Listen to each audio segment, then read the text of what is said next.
From concerts and street teams to AI-driven pipelines, Arias WebsterBerry has seen it all.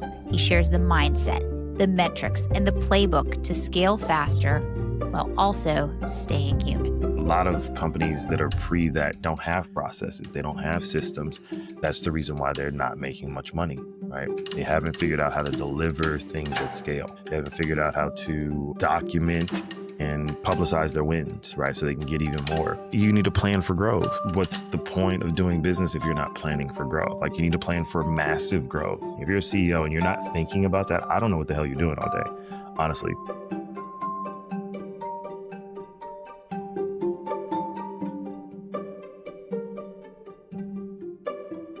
Welcome. Today's guest is Arias WebsterBerry, who's a marketing guru, an author, a speaker, a founder of a thriving marketing agency, and a tech startup founder as well. Welcome to the show. Thanks for having me. So you've built and scaled multiple businesses, and we'll talk about those throughout the show. But I wanted to start with, what do you wish you understood about the concept of scaling a business 5-10 years ago? That it's not really about all of the stuff. It's really just about you connecting with your customers, right?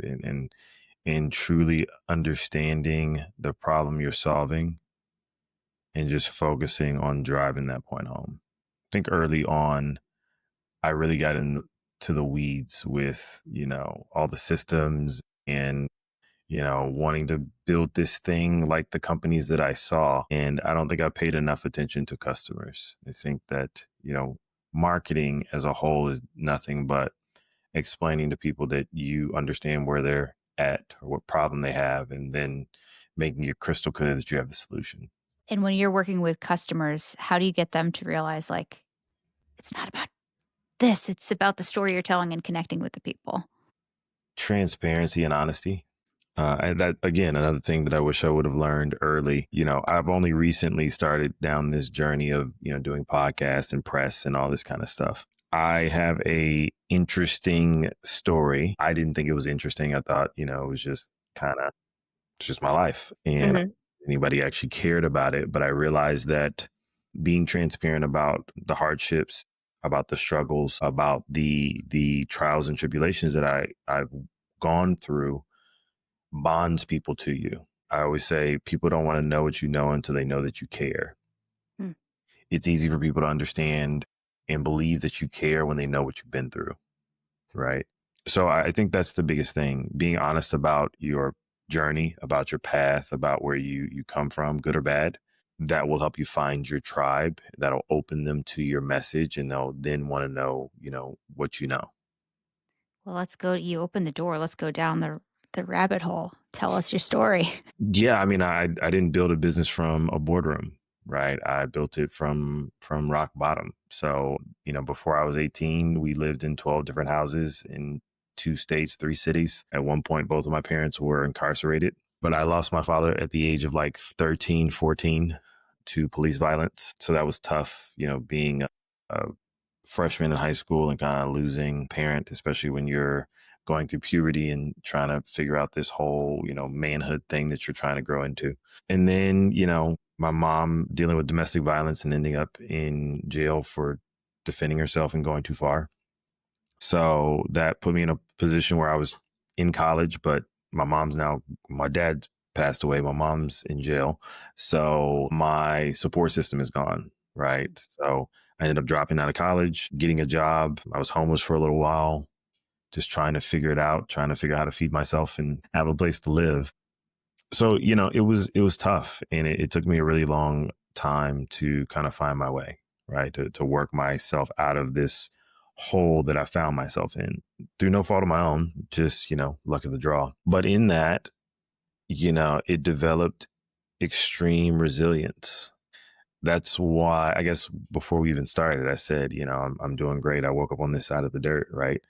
When you experience loss, when you deal with losing parents, losing money, not having housing or money or a job or anybody to kind of help you through things, you realize and you become grateful for the simple things, like waking up, like lights and running water and, a roof over your head, those different things. It's humbling, but it also makes you fight harder than maybe people that haven't experienced those things. And it also made me realize that it's never as bad as you think it is, right? If I can come back from those things, most of the challenges that I'm dealing with on a daily basis pale in comparison. Do you ever catch yourself like going down a spiral and you're like, that's actually not a big deal? Like, come on. Yeah, yeah. I often say first world problems, right? Mhm. All of these things, issues with clients or, employees, or you're at a restaurant and your food's cold, I mean, they're annoying, but it's not really that big of a deal, and when you put it into perspective, the things that you could be dealing with, it makes it laughable. One of my prayers in the morning is always, I give thanks for the problems that I have and the problems that I don't. Hmm, Right. Because it can always be worse. No matter where you are in the world, no matter how bad it is, it can always be worse. So, yeah. for sure. And then how did you navigate through and find this passion for marketing? So, dropping out of school, getting a job at 24 Hour Fitness at the front desk, graveyard shift, I begged the GM to let me do sales.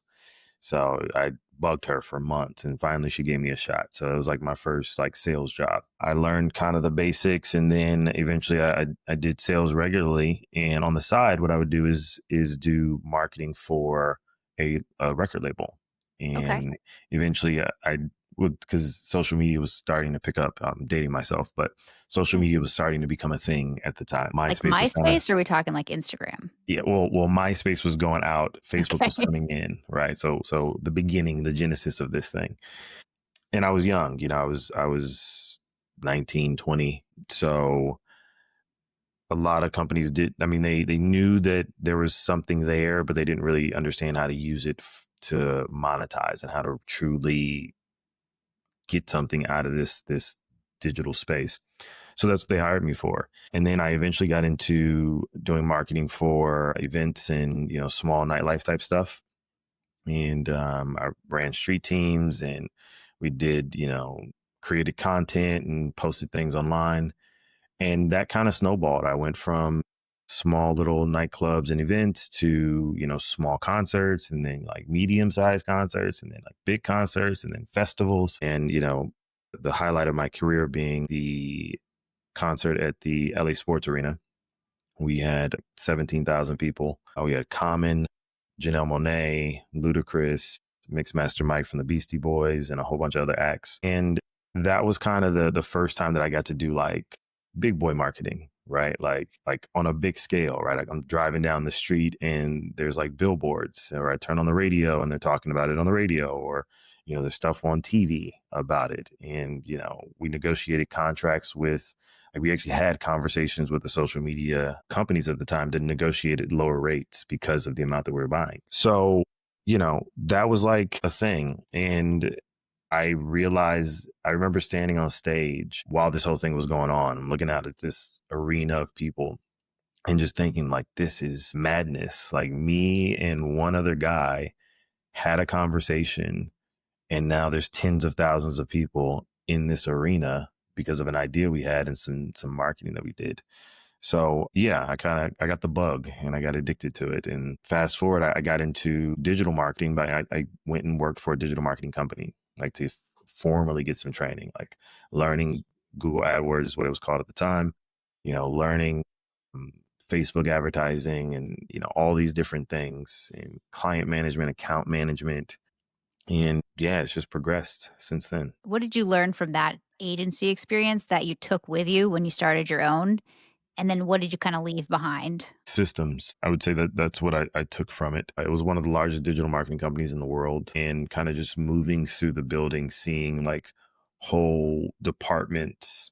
This is before COVID, obviously, when people actually went into a building Mhm. to work. But, walking through the halls and there would be a room that you'd go into and that was a whole department, right? And you go into another room and then there's a whole another department. So there's sales and there's account management and then there's the tech guys in the back, there's all these different things. So, starting my company, it was just me and one other guy.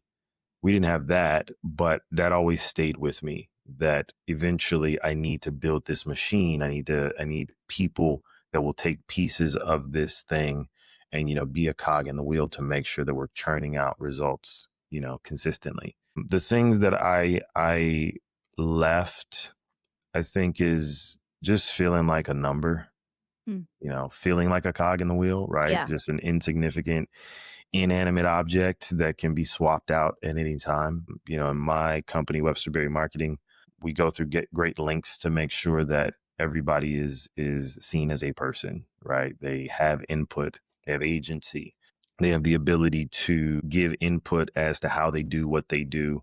I take their counsel seriously, right? Because you're the one doing the thing. So I can do everything that everyone in my company does. So I understand it.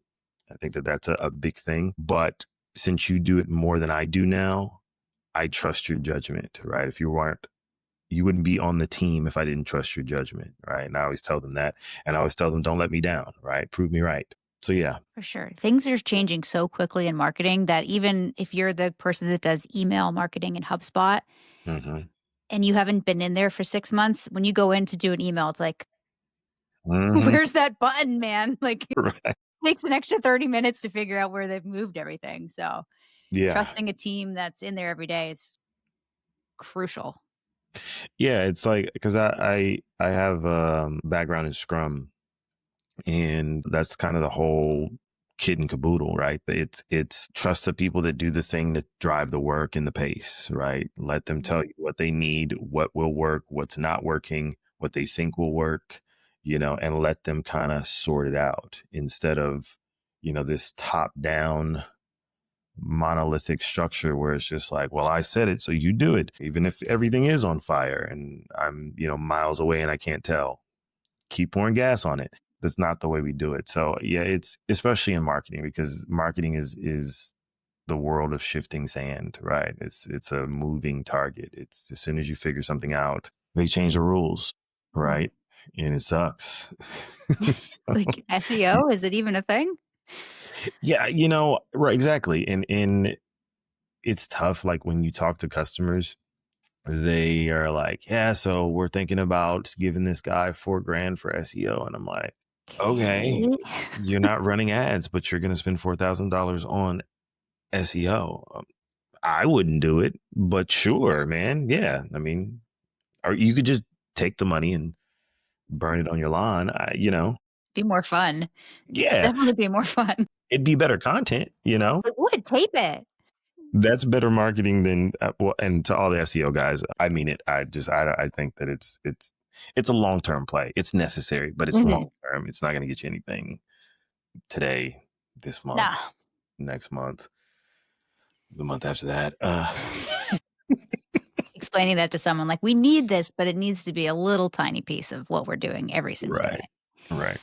So, in terms of scaling up your company and helping your customers scale up, what are some of the ahas that happen when you say, "Okay, things we've grown, but we need to change things if we wanna grow like hockey stick right now?" I think it's what we're in right now. It's moving to creative first. I think the creative is the gray area that everybody needs to figure out and sort, and it's the area for most growth, right? Metrics on, if you're talking about ads, click-through rates, cost per acquisition, cost per lead, all of that stuff, cost per mil, all that stuff you can dial in, right? If you stare at it long enough, test some things, you can typically figure it out.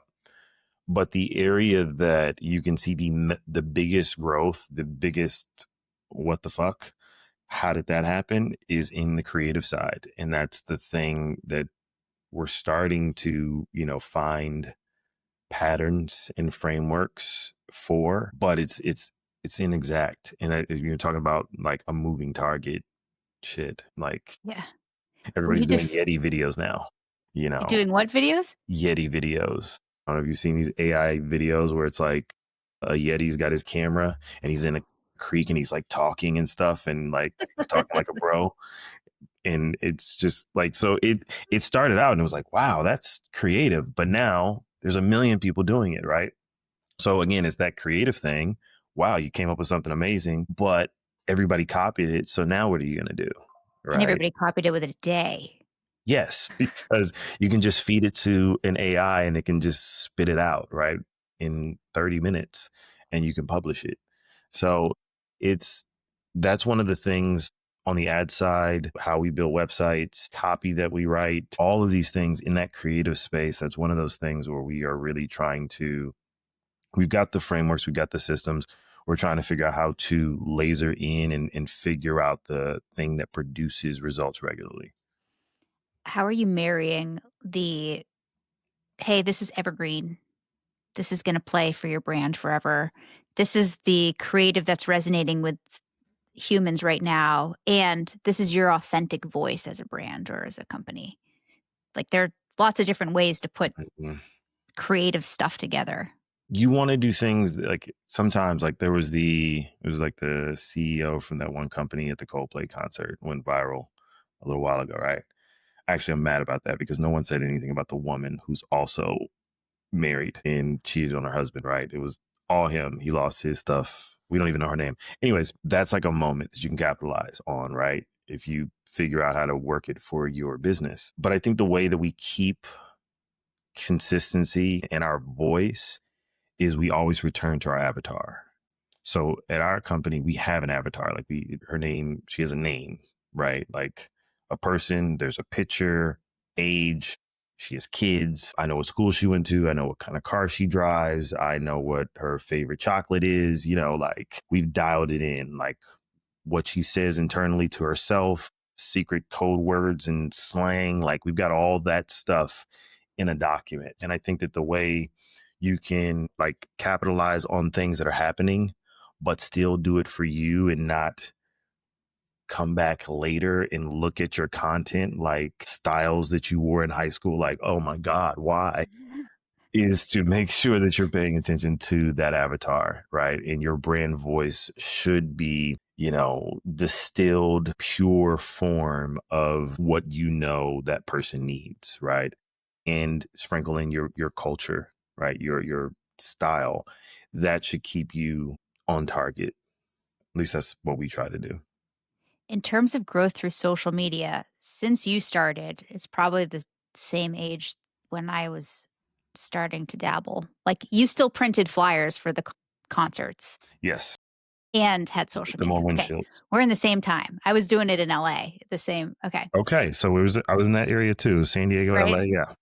So, how has somebody, either an individual or a company, how's their social media today got to change? What do they have to start thinking about with social media growth? Figuring out how to have conversations at scale. Obviously, AI is in this area, but I haven't seen anyone who's doing that well.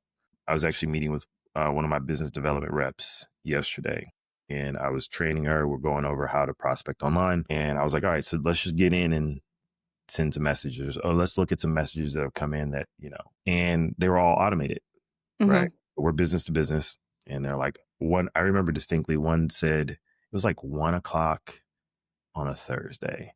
And it said, we received your message. We're not in right now. And I was like, at 1 o'clock on a Thursday, you're not in? It's the internet.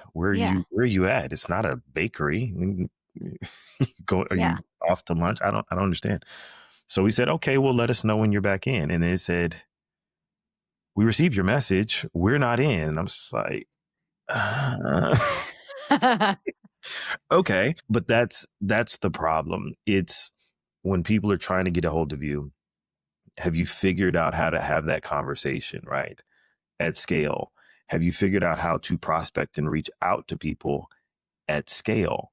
Have you figured out how to inject yourself into conversations in your industry or people who are, or in a space where a large amount of your prospects congregate, right? But can you do it at scale? Can you have hundreds of conversations a day in public spaces at scale and keep them straight and then filter them down and not lose track of any of them. I think that that's the biggest opportunity, right? That's the thing that will have the greatest impact, because most people now, especially in the States, we're very savvy to marketing messages. We sniff out AI. We sniff out someone trying to sell us something. We sniff out, your motive pretty quickly. So figuring out how to have a real conversation with someone, you know, about them and what they need or want or where they are, in doing that hundreds of times a day consistently, I think that's where everyone should be looking. The content and stuff that keeps you top of mind. You may have some viral moments. You may be able to, if you're good at it, you can kind of use it as a lightning rod to pull people to you and start having those conversations in your own content. That's the ideal situation. But in all honesty, most companies suck at content, right? They just do. So the only thing that you can do is maybe get into somebody else's space and try to have some conversations and build a relationship. You had an Instagram reel, I don't know, a few weeks ago. That was like, okay, you had a viral moment, but you're still not gaining authority. Can you talk to us about this idea of social authority? Yeah, so it's a term we're trying to coin. We built a whole product around it. So for us, it is a blend of social media management, so content creation, publishing, all that kind of stuff, and public relations. I believe that with the advent of and the propagation of AI, it's going to be really hard for small brands to cut through the noise. So I think, and no one quote me because I don't have the numbers off top, but I want to say it took like 15 years for YouTube to get to a billion videos, right? Mm-hmm. Now they're doing like a billion videos every 6 months, right? 2 billion videos a year. And we're at the beginning or the precipice of this whole AI thing, right? So that's probably going to double, if not triple next year, right? Like 4 billion, 6 billion videos on one platform, not Instagram, not TikTok, not all of these other platforms, just YouTube. So if you don't have authority, like if people don't respect you as an expert in the space, if they don't see you as the one who they can rely on in this space, in this subject matter, for whatever it is that you do, I don't think that you're going to have the ability to really get anybody to pay attention to anything. Between the massive wave of content and the ad space that's now taking up the majority of the feed, your ability to wedge yourself in there is like dying a very quick death, right? So the only thing that will save you is your ability to stake in and demonstrate your expertise, right? To have third party validation that you are someone that I should care about, that I should listen to, that has, merit and weight. And if you're not figuring out how to do that, if you're not being deliberate in getting someone else to vouch for you, right, then I think you're screwed. So that's what social authority is. It's us helping you create content so that if anyone goes looking, they see an enormous amount of information, of you educating and giving them a chance to get good information so they can make a buying decision. And then on the other side, the PR allows us to get you in spaces so that, you can say, hey, I was in the Wall Street Times. I was on US Business News. I was in Forbes. I was on Texas Today or, the morning show or whatever. I've been on this many podcasts, right? So that they truly know that you know your stuff. Because anybody can get on ChatGPT and, have it craft a great email that sounds like you're a genius. But, when you have to have a real conversation with someone and go, word for word about whatever you say that yeah. And you've done this really well with your personal brand. Mhm. How has building up your personal social presence helped the multiple businesses that you run? That's the interesting thing.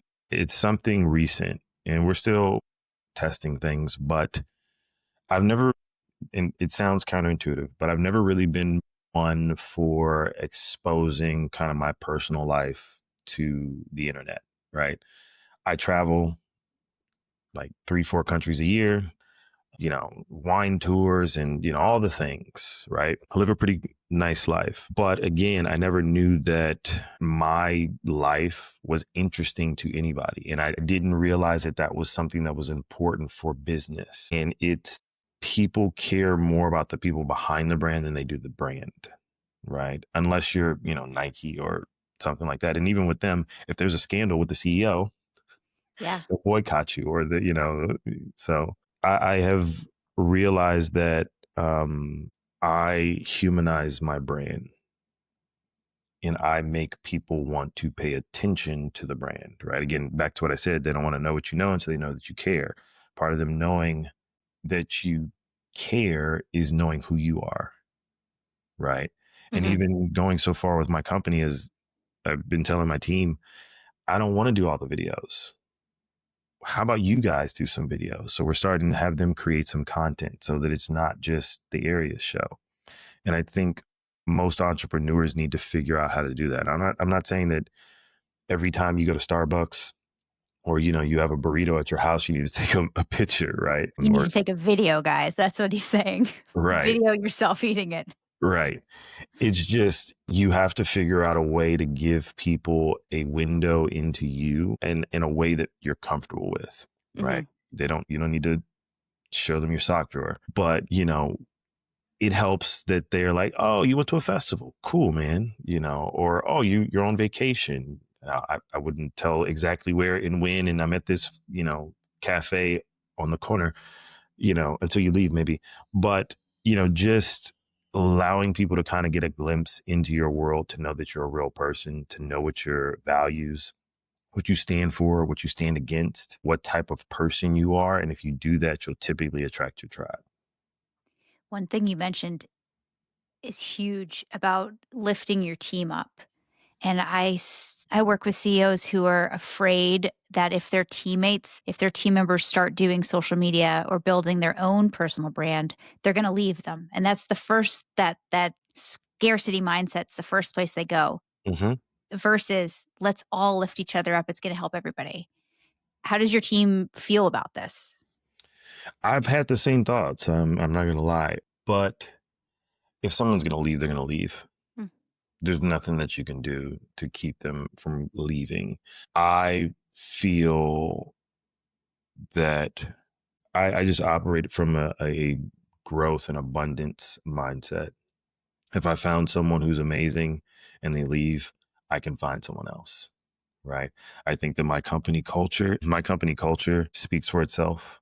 I think if anyone asks current employees, past employees, they have great things to say. I believe that my team, they love working here, and I'm not going to try to keep you from a great opportunity. Someone else is going to pay you 3 times what I'm paying, and it's a great opportunity for you to grow. Hey, man, awesome. One of my first assistants way back in the concert days, she's working her way up in Red Bull, right? Nice. And she, cites her time with me as kind of the beginning. So many things that she learned, right?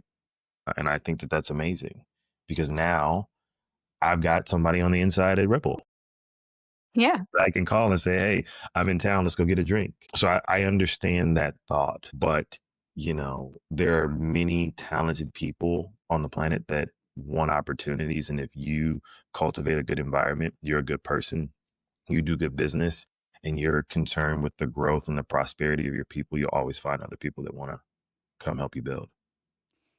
You've talked about culture first leadership. How does that what does that look like during high growth spurts at companies when things are all hectic, but you're still keeping culture first?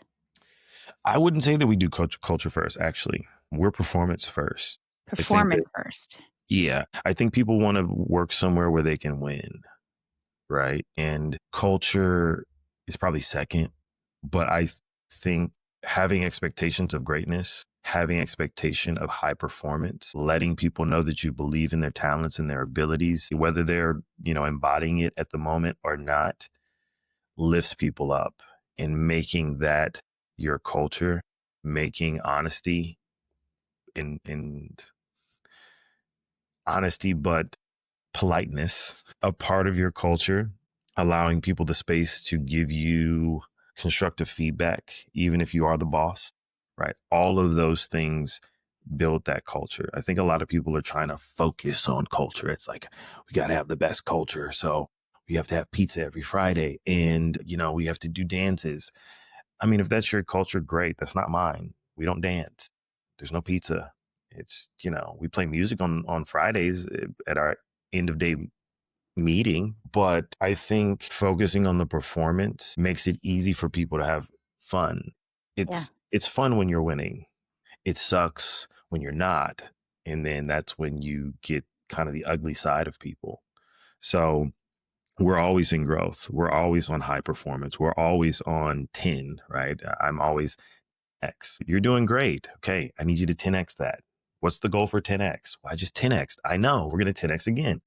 That is how we marry the two, right? I focus on performance. I expect you to be a good person. I'm a good person. I expect myself to be a good person. I expect you to be a good person. We're going to win together.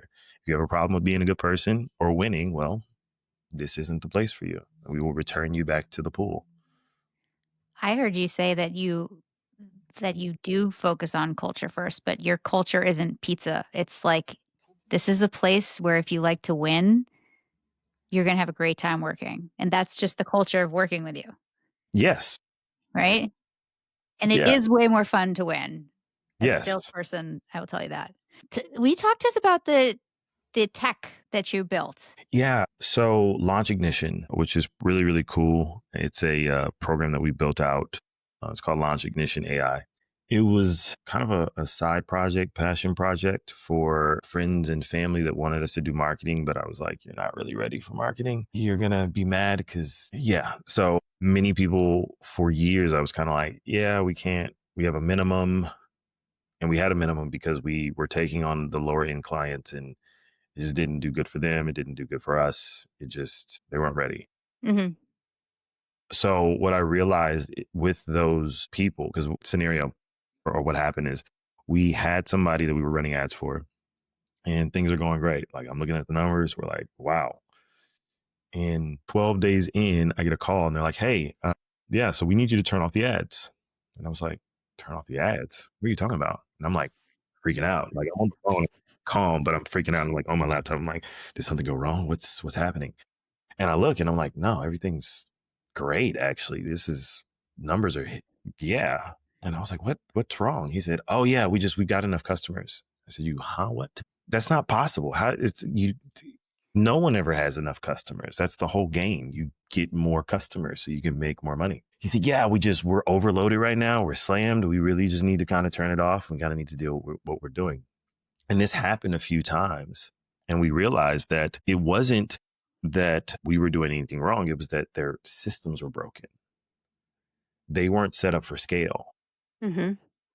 They were getting bad reviews because they were getting all these people, but they weren't ready to service them. So people were mad because they had paid them and they weren't getting their stuff.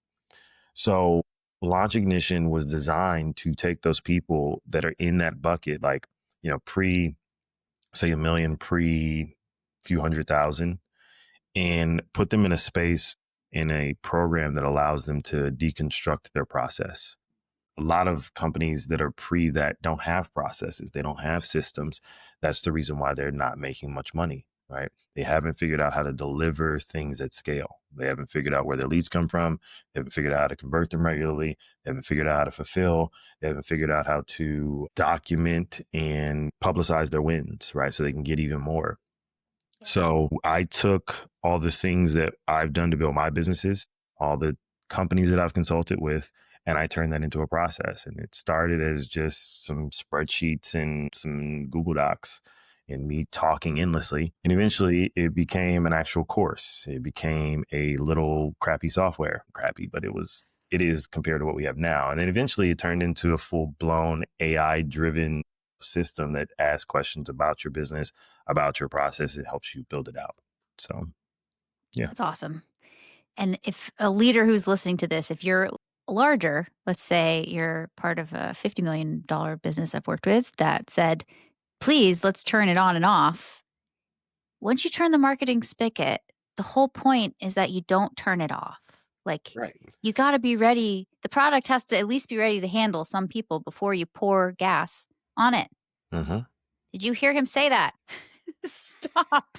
Yeah, I mean, you need a plan for growth, right? Like, Yeah. what's the point of doing business if you're not planning for growth? Like, you need to plan for massive growth, right? Now, don't, delude yourself and think, hey, yeah, we're going to, 80% quarter over quarter. Okay, possible, but unlikely, right? But you need to have some plan to flex with the growth of the business and growth of demand, right? What's your plan to hire more people? Mm-hmm. Case this thing is amazing. What's your plan to manufacture more stuff if you have actual products, right? The current manufacturer, like, can they handle you 10xing your orders? Do you need to have like someone else for offshoot? Do they need to get a bigger factory? Do you need to keep them, add somebody else on? Like, what's the plan? Honestly, if you guys are listening, if you're a CEO and you're not thinking about that, I don't know what the hell you're doing all day, honestly. Because I go to sleep dreaming about how we're going to make more money and serve more people, right? I wake up, with the same thing, and I spend all day putting things in place to be able to help more people faster. Yeah. And you said serve more people. So you're not just saying make more money. It's like, okay, they paid you, but you actually have to deliver something too. So, Value. which is huge. Tell us about Content Cannon. Yeah, a little book over here. It is actually one of the 9 modules and steps inside of Launch Ignition. So obviously we're an agency. We do social media management, create content, all that stuff. I basically took a manual of what we do internally to create content for clients, and I turned it into a process, and I added it to Launch Ignition because, part of marketing is creating content. But most small businesses, like I said, they suck at it. Mm-hmm. They don't like doing it. They're not really good at it. And they do it too infrequently to ever kind of dial it in and even become average at it. So Yeah. the concept of Content Cannon is how you can create 1 month's worth of content for your business in one day, right? Take a Huge. 4-hour period and then just sit down and knock it all out, right? But it starts with the planning. It starts with you kind of having an overarching idea, setting up something long form, recording that thing, putting yourself on a schedule so that you can do it regularly. So it's not a long book. I think it's like 120, 130 pages, but it's really powerful. Well, we'll put a link below in the description for all of so people can follow you and they can find your book. If you could leave someone who's listening with one takeaway, one nugget you hope they walk forth with from this episode, what would it be? I would say frameworks over firefighting. You don't want to just fix problems. You want to build things to prevent them, right? And structure over stress. So if you can't scale it, it's not a system. And anything that you haven't built a system around, you are doomed to have to do for forever. Mm-hmm. You will have to manually do it for forever. I plan to not work in this business for forever. So I am building systems so that it can run without me. And you should too. That's all. There are many guests who come on the show, and that's their goal, and I love it. I want to automate myself or get myself on the beach more. Indeed. Awesome. Well, thank you so much for sharing your journey with us. And again, you guys can follow on the links below. Thanks.